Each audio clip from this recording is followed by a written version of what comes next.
Now then, folks, how are you doing? It's James, JT at the movies, and I'm back for day number 4 of my 30-day film challenge.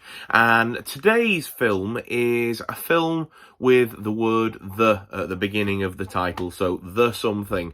And I ended up changing my mind at the last minute as to what I was going to watch. When I'd looked at it, I was thinking, I'll go for something easy watching that I can maybe have on in the background and that I know backwards sort of thing.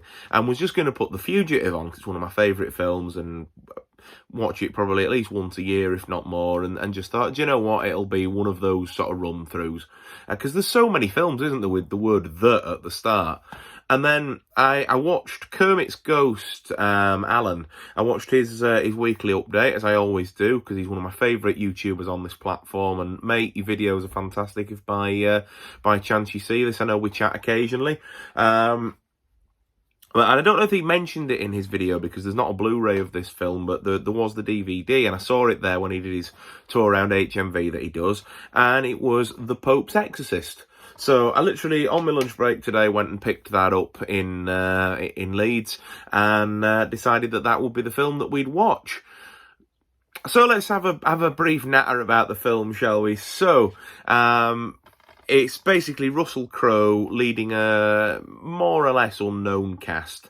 Sort of B-list actors mainly, but Russell Crowe is the name in there. And he plays Father Amorth, who is the Pope's exorcist, the titular character. And he's got maybe some unconventional methods of doing things, and we see him performing what we believe is an exorcism at the start, but it's actually just some sort of psychology tricks and things like that to make the person think that they've been through an exorcism, but actually they're just having sort of a mental breakdown or some sort of psychotic episode. And it's sort of, you see this guy's got a sort of a bit of an unorthodox way of doing things, and while the Pope trusts him, sort of like the senior priests that are on like this high council don't necessarily trust him, and he ends up getting involved in this case of exorcism. This family from America have inherited this abbey in Spain, and it's the only thing they have left to the name, so they're coming over to sort of do it up and sell it on so that they can move back to the States. And the little boy of the family gets possessed by the demon, so that's where Russell Crowe gets roped in, and it's fairly by the numbers for most of it. There was a bit towards the end of the second act, beginning of the third act, where it for me picked up a little bit,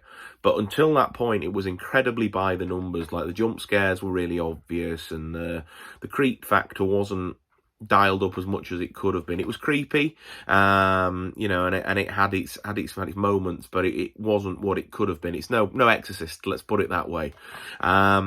But yeah, there was a moment towards the sort of the end of the second act, beginning of the third act, where they find some catacombs under the basement of the house, where I thought that it picked up a little bit. But then when we got into the third act, it was just your typical exorcism film sort of fare, really. The sort of the priest says the prayers, and we think that he's won, but then he hasn't, and then he overcomes the demon, and the usual sort of thing. All's well that ends well. And it does the usual thing that these cheap and cheerful horror films do, and leaves room for a sequel, and sort of sets up a bit of a, well, we could do this if we wanted to, but also wraps things up nicely as well. It's not going to blow anybody's mind, isn't this film? But I think if you like your ghost stories, your religious horror thrillers, and that sort of thing, and films like The Exorcist and Exorcism of Emily Rose and Last Exorcism, and other films about possession and the like, then I reckon you'll enjoy this. But like I said, just don't go into it expecting your world to be blown, because it's just not going to happen. Russell Crowe's not bad in it. He does a good job with what he's got to work with. I honestly couldn't tell you whether his accent in it is a decent accent or not, but it didn't grate on me. It didn't sound out of place or anything like that. And yeah, I think the other characters in it, there was Father Thomas, and then there was Julia, the mum of the family, and then there was the son, I think Henry he was called, and then the daughter Amy. They were all right characters, really. They weren't really developed all that much, other than the fact that they'd lost their dad to tragic circumstances, and that's why they'd had to move from America to Spain to sort of sort this family estate out and get it sold so that they'd have some money to live. And they sort of touch on some of the trauma of losing the dad, but then don't don't really sort of go anywhere really with it other than to say, oh, this is why he's traumatized. And I thought there was probably an opportunity there for them to maybe build that more into it or whatever. But yeah, like I say, yeah, I'm probably overthinking it. Not a bad film, not not a hard watch if you enjoy your horror films. It's fairly middling, but I'd say you enjoyed it. I think I enjoyed it. I'd say it's a 5.5, 6 out of 10 sort of movie. Will I watch it again anytime soon? Probably not, but if it was on and I wanted something to watch in the background sort of thing, would I be offended by it? Absolutely not. So I think that's about where I fall down on this. If you've seen it, I know it's a fairly new film. It's only not long since been in the cinemas. Leave me your thoughts down below in the comments. I'd love to know what you guys think of it. If you've enjoyed the video, drop it that all-important thumbs up.